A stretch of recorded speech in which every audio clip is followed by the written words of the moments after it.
பொய். மேட்டுக்குப்பம் என்ற ஊரில் சுதன் என்பவனும் அவன் மனைவியும் பிறரை ஏமாற்றுவதில் சிறந்தவர்களாக இருந்தார்கள்.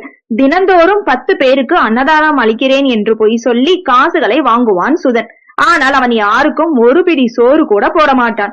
அன்னதானம் வாங்குவதற்கு யாராவது வந்தால் அவர்களிடம், ஐயா, இப்பதான் 10 பேர் வயிறார சாப்பிட்டு சென்றனர், நாளை வாருங்கள், வயிறார சாப்பிடலாம் என்று இனிமையாக பேசி அனுப்பிவிடுவான். பக்கத்து ஊரில் மகேன் என்பவன் இருந்தான். இவன் யாரையும் ஏமாற்றி விடுவான். சுதனை பற்றி கேள்விப்பட்டான் மகேன். சுதன் வீட்டில் விருந்து சாப்பிட வேண்டும் என்று மகேன் சுதன் வீட்டிற்கு சென்றான். ஐயா, உங்கள் அன்னதானத்தை பற்றி கேள்விப்பட்டு பக்கத்து ஊரிலிருந்து வருகிறேன் என்றான். ஆமாம், உண்மைதான். தினந்தோறும் 10 பேருக்கு தலைவாழை இலையில் 16 வகை கறிகளுடன் விருந்து பரிமாறுகிறேன்.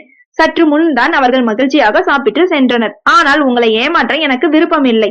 நாளை வாருங்கள் என்று சொல்லி வீட்டுக்குள் சென்ற சுதனிடம், யார் வந்தது என்று மனைவி கேட்டாள். நம்மிடம் ஏமாற வெளியூரில் இருந்து வந்திருக்கிறான், நாளை வா என்று சொல்லிவிட்டேன். அவன் எத்தனை நாள் வந்தாலும் இதே பதில்தான் என்று சொல்லி சிரித்தான் சுதன். மறுநாள் விடியற்காலை 4 மணிக்கே சுதன் வீட்டு கதவை தட்டினான் மகன். தூக்க கலக்கத்துடன் இருந்த சுதன் கதவை திறந்தான். ஐயா, இன்று உங்கள் வீட்டு விருந்திற்கு முதலாளாக வந்துள்ளேன். விருந்து தயாரானதும் எழுப்புங்கள் என்று சொல்லி அந்த வீட்டு திண்ணையில் படுத்துக்கொண்டான் மகன். உள்ளே வந்த சுதன் மனைவியிடம், நேற்று வந்த வெளியூர்காரன் இன்று விடியற் காலையிலே வந்து நம் வீட்டு திண்ணையில் படுத்துக்கொண்டான். விருந்து சாப்பிடாமல் போக மாட்டான் போல இருக்கிறது என்று கவலையுடன் சொன்னான். கவலை வேண்டாம், அவனிடம் என் மனைவிக்கு காய்ச்சல், நாளை வா என்று சொல்லி அனுப்புங்கள் என்றாள் அவள். மனைவி சொல்படி பொழுது விடிந்ததும் மகனிடம் சோகமான முகத்துடன் வந்த சுதன், என் மனைவிக்கு காய்ச்சல், படுத்து படுக்கையாக கிடக்கிறாள். இந்த நிலையில் அவளால் சமைக்க முடியாது. நாளை வாருங்கள், கண்டிப்பாக விருந்து சாப்பிட்டு செல்லலாம் என்றான். மனைவிக்கு காய்ச்சல் என்பதற்காக அன்னதானத்தை யாராவது நிறுத்துவார்களா? 16 வகை கறிகளோடு வடை பாயாசம் நான் செய்கிறேன் என்று சொல்லி சமையல் அறைக்கு சென்று சமைக்க தொடங்கினான். இதை எதிர்பாராத சுதனும் அவன் மனைவியும் திகைத்து நின்றனர். சிறிது நேரம் சென்றது. சுதனுக்கும் மனைவிக்கும் ஒரு யோசனை வந்தது. அதன்படி மகன் சமையலை முடித்தான். அடுப்படியில் இருந்ததால் புகைப்படிந்து இருக்கிறீர்கள், ஆற்றிற்கு சென்று நீராடி விட்டு வாரும், வரும்போது வாழை இலைகளை அறிந்தெடுத்து வாரும் என்றான் சுதன். அவனும் ஆற்றிற்கு சென்று நீராடி விட்டு வாழை இலைகளுடன் வந்தான்.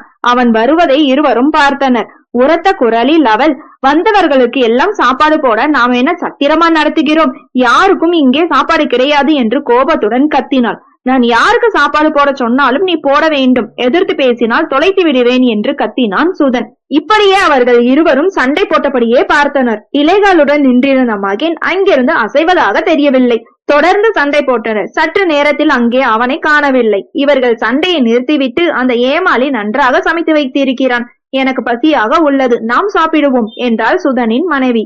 இருவரும் சாப்பிட அமர்ந்தனர். பரன் மேல் ஒளிந்திருந்த மகன் அவர்கள் முன் குதித்தான். தங்களது திறமை அவனிடம் செல்லாது என்பதை இருவரும் அறிந்து அவனுக்கு விருந்து போட்டு அனுப்பி வைத்தனர். நீதி, ஏமாற்றுபவர்கள் ஒரு நாள் ஏமாறுவார்கள். ஓகே ஃப்ரெண்ட்ஸ், நெக்ஸ்ட் வீடியோல பார்க்கலாம். இந்த வீடியோ உங்களுக்கு பிடிச்சிருந்தா லைக், ஷேர், சப்ஸ்கிரைப் பண்ணுங்க. தேங்க்யூ.